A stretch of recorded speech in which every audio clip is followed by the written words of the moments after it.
High friends Manjushree home cook channel থেকে সবাইকে স্বাগত জানাই। আশা করছি সবাই ভালো আছেন। আজকের পর্বে আমার এখানে রয়েছে শিমুল ট্যাংরা বা আড় মাছ, যে যেখান থেকে যে নামে চেনেন।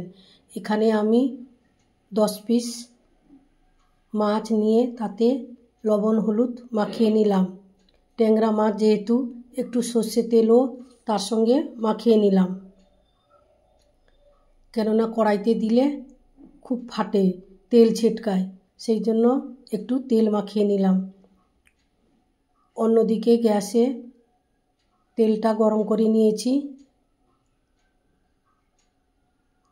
আর আপনাদের কাছে একটাই অনুরোধ, ভিডিও দেখার সময় একটা লাইক দিয়ে স্টার্ট করবেন। তারপর এক এক করে মাছগুলো দিয়ে আমি এখানে ভেজে নিব।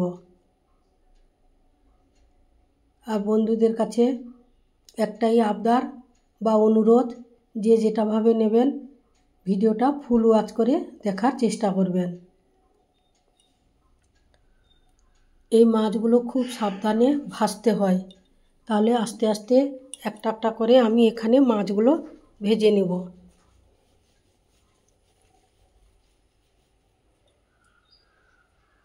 এই মাছগুলো খুব ধৈর্য ধরে মাছগুলো ভাজতে হবে।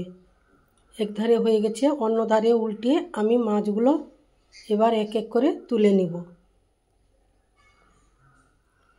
অবশ্যই আপনারা একবার হলেও এই মাছটা দিয়ে একটা রেসিপি তৈরি করে খাবেন, খুব টেস্ট হয়। ওই কড়াইতে কিছুটা তেল থেকে গেছিলো, তার মধ্যে জিরে, শুকনো লঙ্কা, তেজপাতা এখানে আমি ফোড়ন দিলাম, আর একটু গোটা গরম মশলাও ফোড়ন দিলাম।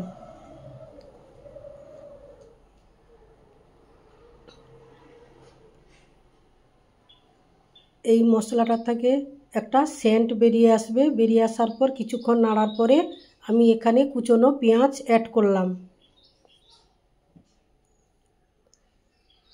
পেঁয়াজটাকে একটু ভাজা ভাজা করে নেওয়ার পর থেতো করা রসুন দিব। পেঁয়াজ রসুন একসঙ্গে ভালো করে ভেজে নেওয়ার পর 1 চামচ আদা অ্যাড করলাম। আদাটাকে দিয়েও ভালো করে কষাতে হবে। আদা থেকে একটা গন্ধ থাকে, ওই গন্ধটা যেন চলে যায়। ভালো করে কষানোর পর টমেটো দিলাম, 1 চামচ হলুদ, অল্প একটু লবণ দিলাম টমেটোটা গলে যাওয়ার জন্য। তারপর কালার আসার জন্য 1 চামচ কাশ্মীর লঙ্কার গুঁড়ো, 1 চামচ প্লেন লঙ্কার গুঁড়ো দিয়ে আবারও কিছুক্ষণ মশলাটাকে আমি ভালো করে কষাবো। দেখুন বন্ধুরা, মশলাটা ভালো করে যত কষাবেন তত তরকারিটা টেস্ট হবে। এইভাবে আমি মশলাটাকে কষিয়ে নিয়ে একটু গরম জল দিয়ে আবারও কিছুক্ষণ নেড়ে নিব। এখানে আমার ফুটে আসার পর মাছগুলো অ্যাড করলাম। মাছগুলোকে দিয়েও আবারও কিছুক্ষণের জন্য আমি নেড়ে নিব বা কষিয়ে নিব।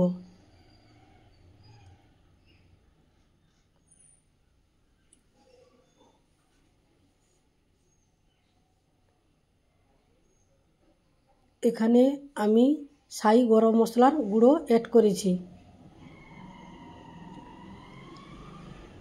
তাহলে আমার রেসিপিটা যদি ভালো লাগে তাহলে অবশ্যই আপনারা লাইক, কমেন্ট, শেয়ার, সাবস্ক্রাইব করতে ভুলবেন না। পাশে থাকবেন। আজ আসছি, নমস্কার। আপনাদের ভালোবাসা পেলে আমি আরও ভালো ভালো রেসিপি নিয়ে আপনাদের সামনে হাজির হয়ে যাব। ততক্ষণে আপনারা ভালো থাকুন, সুস্থ থাকুন, সাবধানে থাকুন। আজ আসছি।